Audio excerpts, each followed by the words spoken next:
मामा की बात कर लेंगे गन फायरिंग करेंगे मामा देखिए please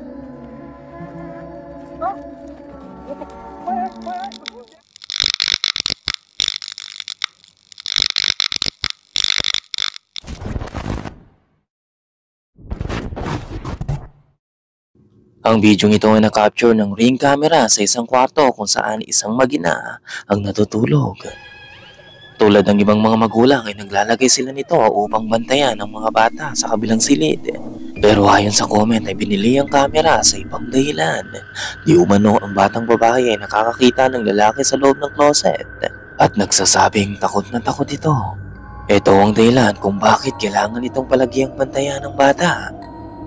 Pero sa pagkakataong ito ay may mangyayari ng hindi nila inaasahan. Isang gabi habang natutulog ang mag-ina sa kwarto ng anak nito, ay ito ang mangyayari.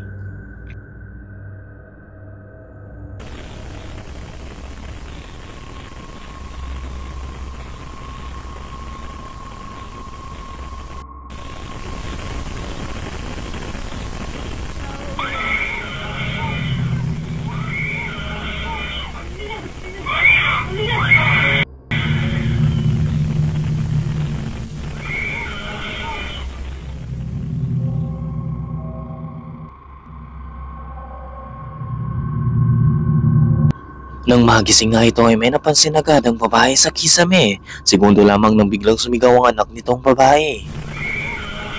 Dito ay napagtanto niyang hindi lamang siya ang nakakakita. Dahil sa sobrang takot ay agad nitong niyakap ang anak na tila ba nangingisay. Nanginginig ito habang pilit na tinatakpan ng mga mata.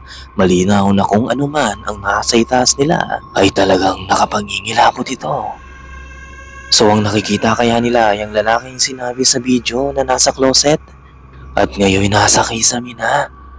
Multo man o hindi ay talagang nakapangingilabot ang nakita nila sa gabing iyon.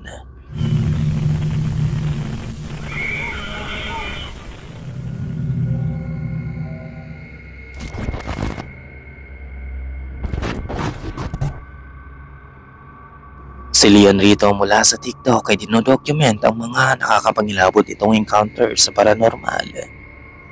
Lagi siyang nakakaranas ng makapanindig balahibong pangyayari sa loob ng tahanan nito. Lagi siyang nagigising tuwing alas 3 ng madaling araw dahil sa mga boses na nagmumula sa loob ng bathroom. Well, sa particular na video ito ay muli na naman siyang nagising kaya kinuha nito ang camera upang i-record ang mga ganap sa oras na yon. At ang makukunan niya ay talagang creepy.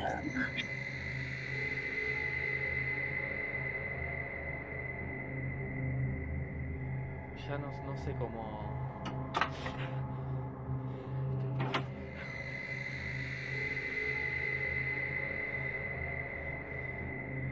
Se cayó de acá un poquito.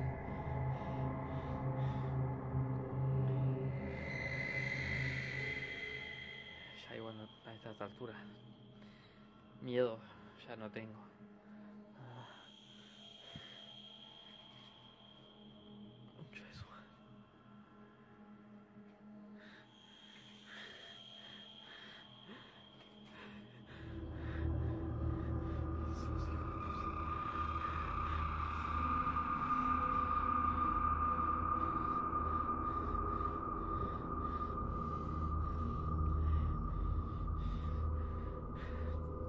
El coche yo no lo dejo ahí aparte. Siempre aparece el coche en cualquier lado. Ya no sé.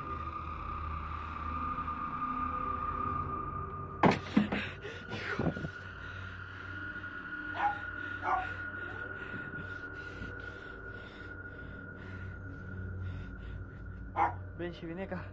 Vení, Benji, acá.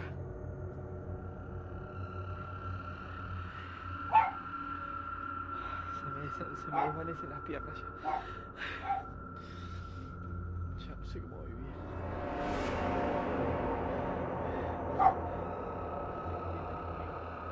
No te vayas, vení.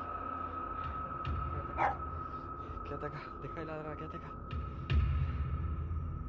¿A dónde estás mirando?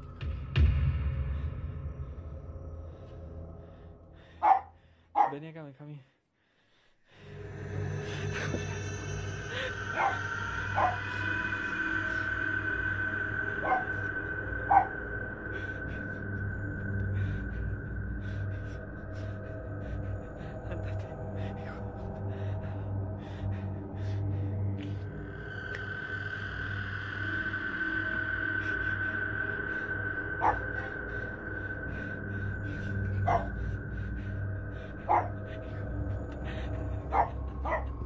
Habang kinukulan nito ang paligid ay laking gulat niya mula sa pintuan ay isang mapudlang mukha ang nakatitig sa kanya. Di kalaunan ay isang misteryosong maliit na bola ang nagpagulong-gulong at nang muli niya itong lingunin ay wala na ang imay. Sa sumunod na gabi ay muli na naman siyang dinalaw ng kilabot sa paligid ng madilim na sulok ng kwarto nito. Panoorin mong maigi. Increíblemente no son las 3 de la mañana, 1:15 pasada, y sentí que alguien me observaba mientras dormía y me desperté. No sé si realmente era una parálisis o algo de eso o era real. No sé.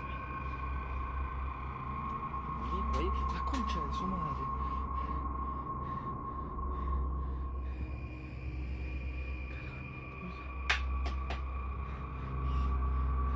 Está cayendo la... Se prende la tele sola. Tengo el control ahí. Tengo el control de la tele. Se está poniendo cosa del estante. Se acaba de mover esa botella de ahí.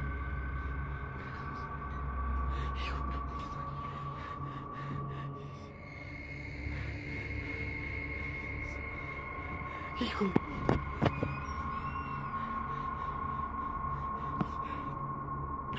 Me acaban de dar un golpe fuertísimo. Y se metieron ahí. Me dieron un golpe fuertísimo en la espalda. Vi una sombra negra, no sé qué era. Hijo de puta.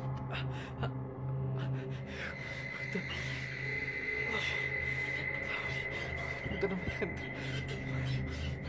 Bien, ahora de afuera.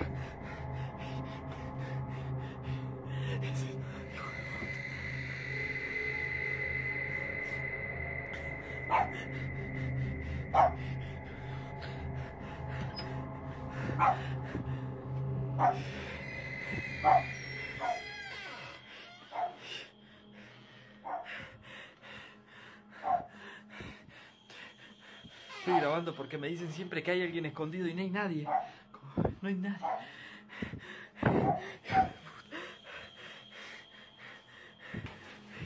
No hay nadie acá.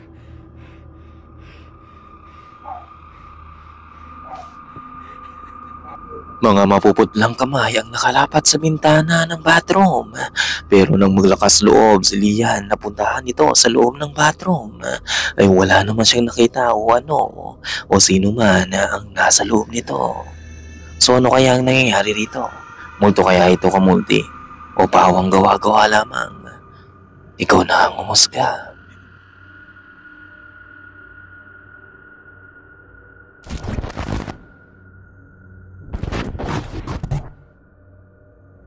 Ang video namang ito ay mula sa isang streamer galing sa South America kung saan nagsasagawa ito ng mga live stream at may makukunan na magpapakilabot sa mga viewers nito.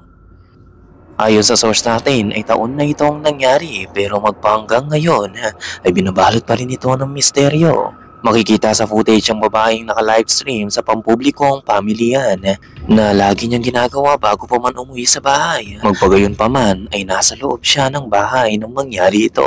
Ilang oras bago nito tapusin ang livestream ay nag-chat ito sa audience habang inihiwa nito ang prutas na nabili. Ay di pa nagtagal ay isa sa mga audience nito ang nag-message sa kanya na may tao sa likod niya. Inakala lamang ng babae na tinatakot lamang siya. Kaya hinayaan na lamang niya ito. Pero habang nagpapatuloy ang live stream ay may mangyayaring ikakikilabot ng mga manonood nito.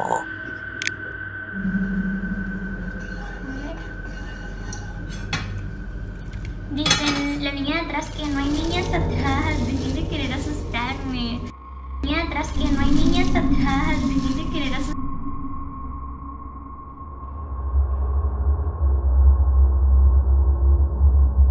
Nakita mo ba mula sa background nito ay may imahe. Nakapagtataka ito dahil mag-isa lamang siyang nakatira sa bahay na yun. Pero mukhang may iba pa pala siyang kasama. Ayon pa sa mga viewers ay mukha itong bata. Kung pagmamasdan mo ngang maigi ay tila ba isa itong batang sumilip at mabilis na muling nagtago. Again ay walang ideya ang babae sa kung sino ito dahil inakala lamang niyang tinatakot lamang siya ng mga audience nito. Pero matapos niyang panoorin ang clip ay naliwanagan siyang hindi lamang siya binibiro dahil someone or something ang talagang nasa likuran niya. Wala nang masyadong informasyon patungkol sa footage sa kung ano nga ba talaga ang sumunod na nangyari, pero sapat na ito upang magbigay kilabot sa mga viewers. So ano o sino ang nakunan niya sa livestream?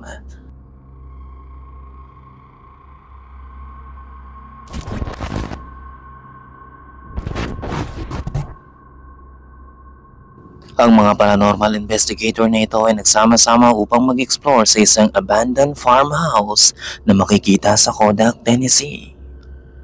Kilala rin ito sa tawag na Telly House. Ang lugar ay malayo sa mga kabahayan at napapalibutan ng kakahuyan sa paligid. Ang Kelly House ay naitayo late 1800s na naging pagmamayari ng Kelly family noong 1917.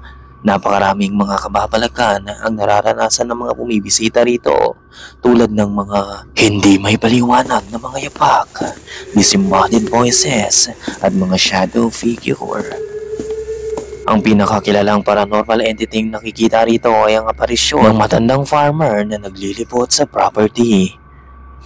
Upang malaman at mapatunayan ang katotohanan sa misteryong bumabalot rito, ay nagsama-sama ang 3 paranormal hunter na ito. Ang bawat isa sa kanila ay may kanya-kanyang kamera upang makapture ang sinasabing kababalagan na nagaganap sa Kelly House. Josh hasn't been here, so he's gonna go in first this time. Like button. Let me turn that light on. We're gonna give him some light. Look, there's Josh. Last time Look, I- guys, you're watching yourselves. Hey, Wow. wow. Habang nag-iimbestiga ang 3, ay may makukunan si John na talagang magbibigay kilabot sa kanila. Panoorin mo ang maigi. Yeah, so I got the REM pod set up. So if anything comes near that, it'll go off. And this is the new box. You probably saw it in the last video. I don't have a name for it, but it combines an EM pump, ambient temperature readout, and it also acts as an echo box. So if you can come up with a cool name, drop that in the comments. But we'll be using that later. What he said. Pretty cool. Cool. Hey guys, they're sitting out Can't wait to see what this house has to You can say. see the little planet. I think it's Saturn. It's next to it. It's bright. Wow, that is beautiful. Oh, somebody's coming out. No, it's Tim. Oh, sorry. Oh, you ruined my moonshot, bro. Oh, man. I already got it. You though. get It's that all moon good. bow? It's beautiful, man.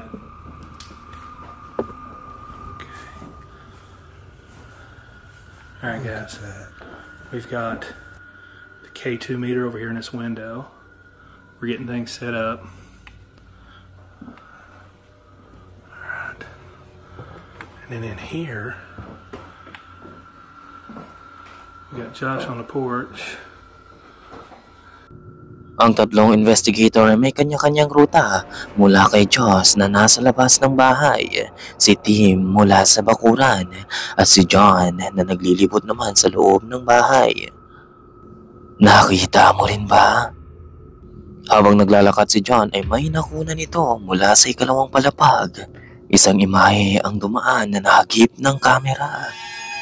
Nakapagtataka ito dahil walang ibang tao doon maliban sa kanilang 3 at ang 2 sa kasama niya ay nasa labas ng bahay.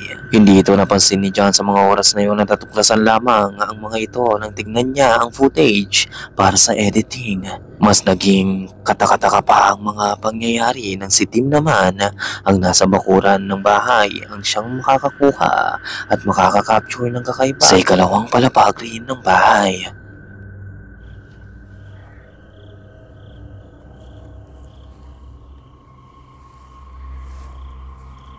Let's go in. Si Tim na nakatoga naman sa labas ng bakuran ng bahay ay nakakapture rin ng black image na dumaan sa ikalawang palapag na pintana. Sa kabilang dako naman, si Joss na nasa porch ay nakarinig naman ng mga kakaibang ingay na nagmumula sa palibot ng bahay, kaya pumasok siya sa loob. At dito ay may makukunan ng camera niya na hindi niya inaasahan. There's none out here. Seems out there.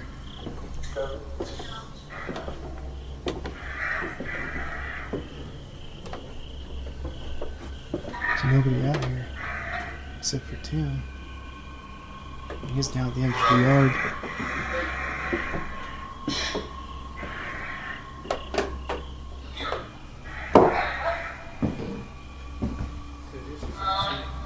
There's nobody out there, man. No. Except for Tim out there. Where's he at? He's out in the corner of the yard. Oh yeah, I saw his light out there a while ago. Napansin mo ba? Mula sa itaas na hagdanan ay isang dark figure ang marahang naglakad sa gilid bago tuluyang nawala. Dahil sa ang tatlong paranormal explorer ay nakakapture ng parehong dark figure, ay nagpapatunay lamang ito na totoong haunted ang Kelly House. Magpagayon pa man, nasa iyo ang pasya kung totoo nga ba talagang may espiritong nananahanan rito o pawang gawa-gawa lamang din ito. Ano sa palagay mo, Kamulti?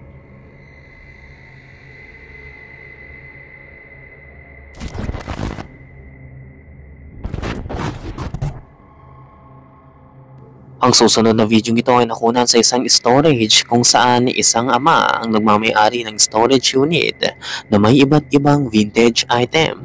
Ang pasilidad ay kilala sa pagiging creepy nito pero ang laman ng storage ay talagang nakakatakot. Isa sa mga laman nito ay isang monkey doll na talagang mamahalin pero sa kabila nito ay gustong-gusto nang mawala ng may-ari ang monkey doll dahil ito umano pinagmumulan ng kapapalagan. Di umano simula nang mapasakamay niya ito ay nagumpisang magsigalawa ng mga gamit ng kusa sa unit nito. Maraming mga complaint mula sa mga employees dahil sa mga ingay na nagmumula rito. Kaya naglagay siya ng camera upang ipakita na ang mga gamit sa loob ang dahilan ng mga ingay. Panoorin mo ang maigi.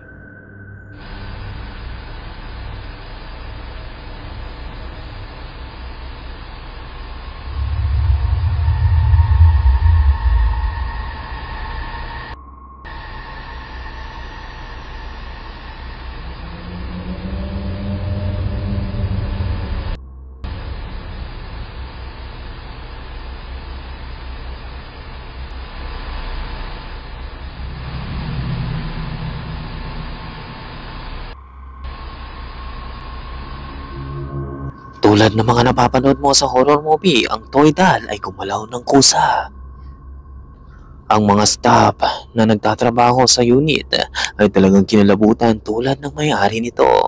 Naniniwala silang ito ang dahilan ng mga ingay na naririnig nila sa loob ng storage unit.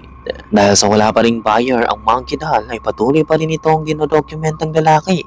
Pero magpahanggang ngayon ay wala pa ring ganap na sumunod na nakunan nito. Ikaw, Kamulti, bibilin mo ba ang monkey doll na ito? At ano sa palagay mo ang nangyayari?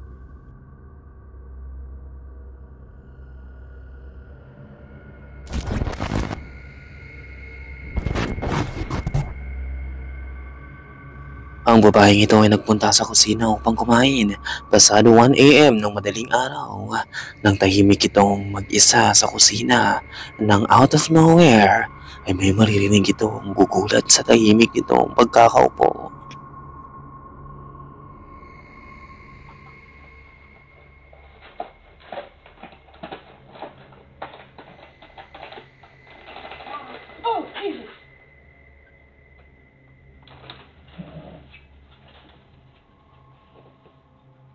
Jackie?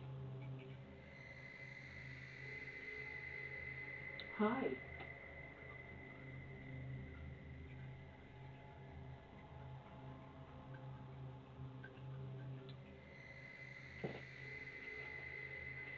Okay, I'm gonna go back to thinking.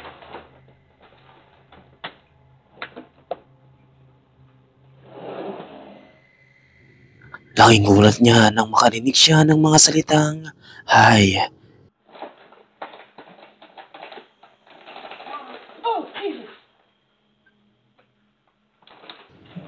Dito ay agad siyang napatayo at labis na nagtataka dahil mag-isa lamang siya sa kusina sa mga oras na yon. At ang mga roommate nito ay nasa kanya-kanyang kwarto na. Dahil sa takot at kilabot na naramdaman ay hindi na siya nag-aksaya pa ng oras at agad na pumasok sa kwarto niya.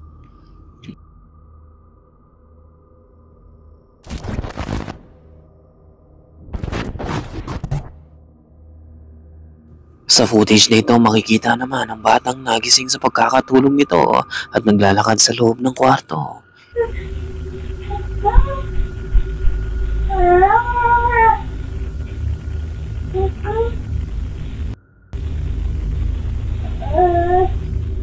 "7 PM na ng gabi at ayon sa ina nito ay hindi ito gumigising sa ganitong oras hanggang sa mag-umaga na, pero sa hindi malamang dahilan ay nagising ito. Well, maaaring normal lamang itong pangyayari pero sa susunod na mga minuto ay talagang kakaiba na. Dito ay labis nang nangamba ang ina ng bata sa mga nangyayari. Ito ang nakuna ng CCTV camera.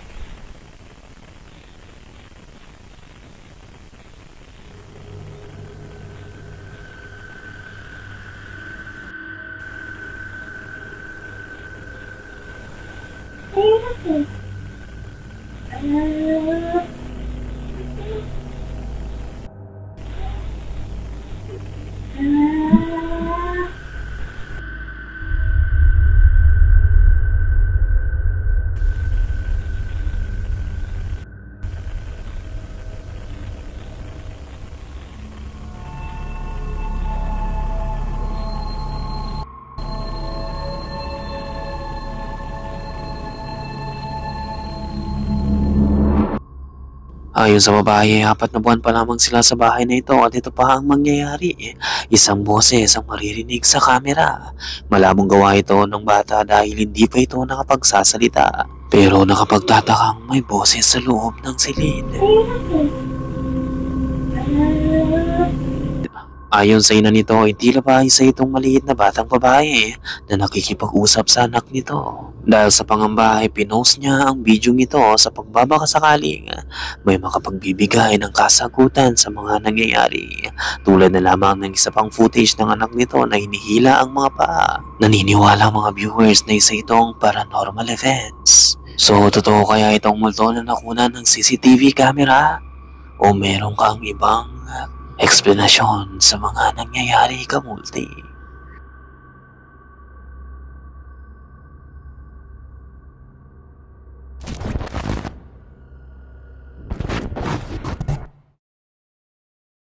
Unknown ang original source ng video ito maliban sa description nitong "They lost their little sister and 4 months later, this happened." चलने में हमला मत करो, दिक्कत हो जाएगी अपनी चलने में।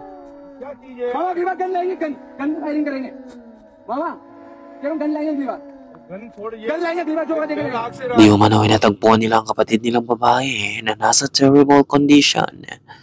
आग लेंगे मामा, आग भी रखेंगे, गन भी रखेंगे। दोस्तों, आपकी क्या वाला गन लेकर आऊंगा मैं अगली बार। मामा गन लाएंगे, गन चलाएंगे इस पर। हाँ मामा भाई, इसको आज से बात है, गन चलाएंगे। कुछ हो नहीं रहा लग रहा है मेरे को अपने। अभी नहीं, कार तो बहुत Sa kasamaang palad ay maikli lamang ang footage. अगली बार गन चलाएंगे, आग भी रखेंगे। इंसान होगा, तू बोल जाएगा, नहीं बोला भाई मर जाएगा, और तो क्या होगा? कोई अमन? हाँ हाँ, ये है क्या? ये आग बुझ जाएगी अपनी। So it is real or just an elaborate hoax? You decide, kamulti. आगे बढ़ रहा है मामा, आगे बढ़ रहा है। आग जैसे कम हो रही है, आगे बढ़ रहा है। जैसे आग कम हो रही है, आगे बढ़ रहा है। चलो मामा चलो। हाँ, पीछे आ जाओ, पीछे 2 कदम पीछे आ जाओ।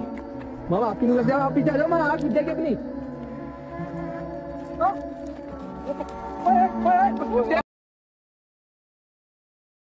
By the way, thank you so much. Mag-like sana kayo at huwag kalimutang mag-subscribe at ihit ang notification below. Masyadong complicated ang schedule ng mga upload natin, mga kamulti. In that way, mabilis ko kayong manonotify sa mga latest uploads natin. God bless and see you again.